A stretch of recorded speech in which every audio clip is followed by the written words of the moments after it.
স্থানীয় সময় সোমবার রাষ্ট্রীয় বার্তা সংস্থা সানা জানায়, ফ্রান্সের প্যারিসে সিরিয়ার পররাষ্ট্রমন্ত্রী আসাদ হাসান আল শাইভানি এবং গোয়েন্দা প্রধান হুসাইন আল সালামার নেতৃত্বে সিরীয় প্রতিনিধি দল ইসরায়েলি প্রতিনিধিদের সঙ্গে আলোচনায় অংশ নিচ্ছে।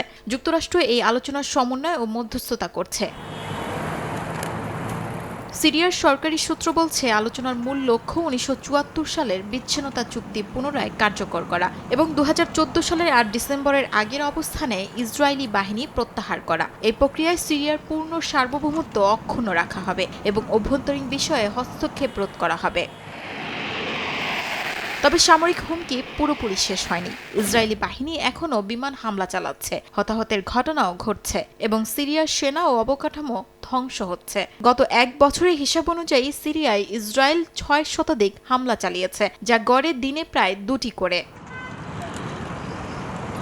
সিরিয়ার সাবেক প্রেসিডেন্ট বাশার আল আসাদের দেশত্যাগের পর ইসরায়েল ১৯৭৪ সালে বিচ্ছিন্নতা চুক্তি বাতিল ঘোষণা করেছে এবং সিরীয় ভূখণ্ডে আরও গভীরে অগ্রসর হয়েছে। সিরিয়া এখনও ইসরায়েলকে আনুষ্ঠানিকভাবে স্বীকৃতি দেয়নি। শিউলি রোজা, সময় সংবাদ।